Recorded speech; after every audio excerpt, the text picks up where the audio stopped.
चर्चा में हैं एसडीएम महोदया। जी हाँ, महिला अधिकारी रो रही हैं। ये वीडियो देखिए, फिर आज चर्चा में इनकी बात करें। मैडम तो बोलती है कि ये डिमांड है कि आप क्या कर रहे हैं? क्या डिमांड है बताइए। मैं बैठी हूँ यहाँ पर आपके लिए करने के लिए सकती हूँ। मैं बैठी हूँ तो मेरा आदेश है। ठीक है मैम। उसको हम मतलब आप ये बताओ, एक क्रॉनिक डिजीज थी बहुत टाइम से, बहुत पहले से क्रॉनिक डिजीज, तो ये राजनीतिक चलिए आने दीजिए एडीएम सरकार। रोते हुए ये एसडीएम की तस्वीर बहुत तेजी से वायरल है और चर्चा में है। एसडीएम का नाम है दिशा श्रीवास्तव। रो रही हैं, कह रही हैं कि बहुत दिनों से बीमार थे, आप इसे राजनीति का रंग मत दीजिए। ये तस्वीर उत्तर प्रदेश में इस वक्त इस तरीके से चर्चा में है कि विपक्ष के नेता और कन्नौज से सांसद समाजवादी पार्टी के राष्ट्रीय अध्यक्ष अखिलेश यादव ने इसे साझा किया और सरकार को घेर लिया। अखिलेश लिखते हैं, दुख का कारण जब पहले से पता है तो दुख की घड़ी को आने ही क्यों दिया। चुनाव जीतने के लिए भाजपा, उनके संगी साथी व कुछ भ्रष्ट अधिकारी कई बीएलओ की मौत के दोषी बन गए। भाजपा जितनी विभत्स राजनीति तो महाकाव्य के खलनायकों ने भी नहीं की थी। हम मृतक के परिवारों को 2 लाख की आर्थिक सहायता देंगे। भाजपा सरकार 1 करोड़ रुपए और नौकरी दे। जनता पूछ रही है, भाजपाइयों के हृदय नहीं क्या सभी भाजपाई संवेदनहीन, निर्दयी और क्रूर हो गए हैं। भाजपा जाए तो जीवन बच जाए।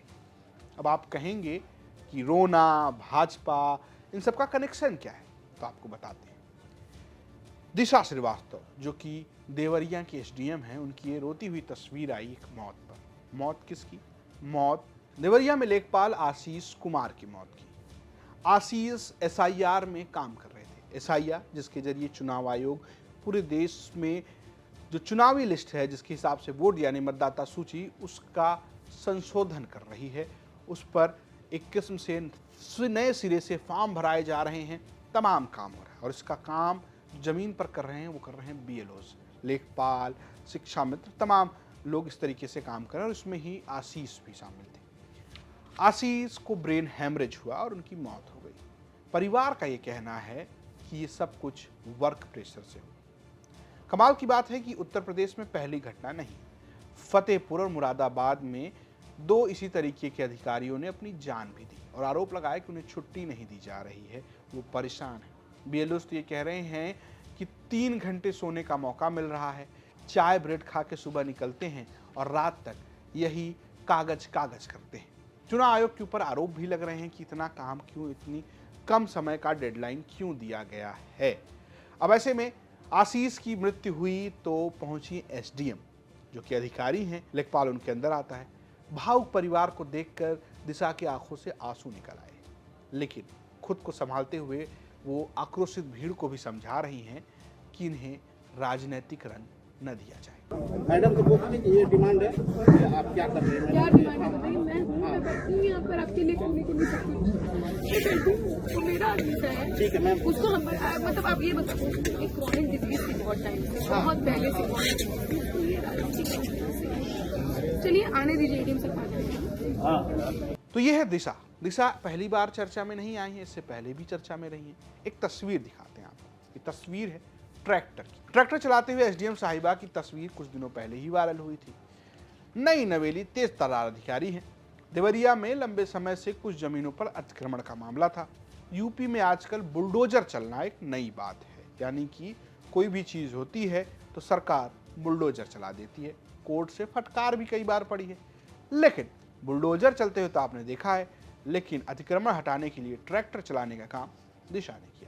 दिशा की ये तस्वीर जो आप देख रहे हैं, वो उन्होंने खुद ट्रैक्टर चलाकर एक अवैध कब्जे में जहाँ पर खेती हुई थी उसको खाली कराया। कथित तौर पर आरोप ये था कि सरकारी जमीन पर वहाँ पर कुछ दबंगों ने लंबे समय से खेती कर रखी थी, तो खुद दिशा ने उसको ट्रैक्टर चलाया और उसको साफ कर दिया।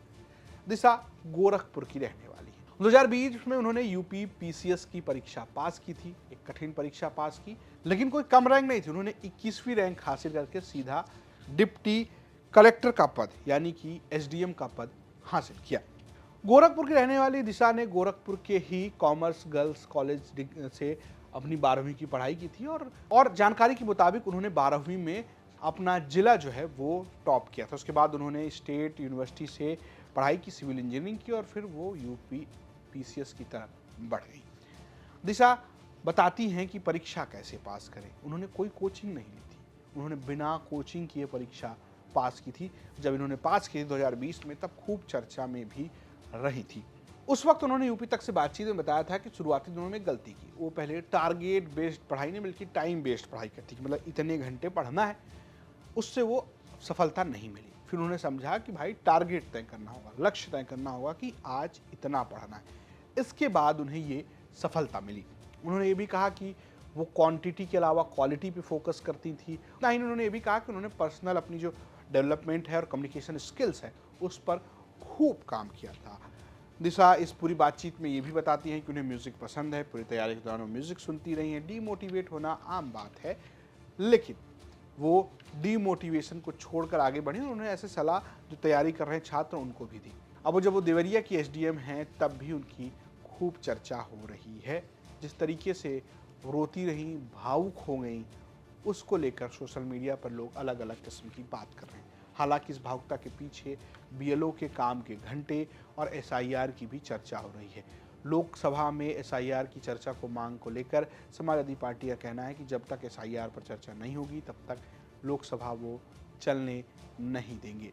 अखिलेश यादव भी एसआईआर को लेकर सक्रिय हैं और लगातार चुनाव आयोग पर कम समय पर एसआईआर करने का आरोप लगा रहे हैं। हालांकि चुनाव आयोग ने अब डेडलाइन को 7 दिनों के लिए बढ़ा दिया गया है, लेकिन जिस तरीके से तमाम जगहों पर बीएलओ परेशान है उसकी भी खूब चर्चा हो रही। आप यूपी तक पर जाकर कई ऐसे बीएलओज की कहानी देख सकते हैं जो अपने अपने काम को लेकर परेशान बताए जा रहे हैं। फिलहाल ये स्टोरी भेजी देवरिया से हमारे सहयोगी राम प्रताप सिंह ने। देखते रहिए यूपी तक। नमस्कार। मुख्तार अंसारी का खादिम तो बहुत छोटा आदमी है। आप दो बड़े नाम ले रहे हैं। खादिम तो बहुत छोटा आदमी है। इस छोटे से शहर में एक मामूली सा गली में रहने वाला, जिसके घर में 2 महीने तक 2.5 फीट पानी खड़ा रहता है, जिसके पास जनरेटर नहीं है, रहा ही नहीं कभी, तेल के पैसे ही नहीं हुए, तो हवा का गुजर भी नहीं है। इतनी लंबी सियासत में एक आरामदेह घर जो शख्स नहीं बना सका, उसे कहाँ इतने बड़े नामों से जोड़ रहे हैं आप। मैं तो मुर्गी चोर हूं, बकरी चोर हूं, भैंस चोर हूं, फर्नीचर चोर हूं, किताब चोर हूं। चोर से कहाँ आप इतने बड़े लोगों को। हाँ, ये बात अलग है कि मैं चोर इस तरह का हूं कि मैंने कहा कि जाओ ये चोरी कर लाओ। 120 बी का मुल्जिम हूं। धारा डकैती की लगी है, धारा चोरी की नहीं है, क्योंकि चोरी की धाराएं होती तो 3 साल में मैं सारे मुकदमों से बरी हो गया होता, काट लेता सजा, काट ही ली 5 साल।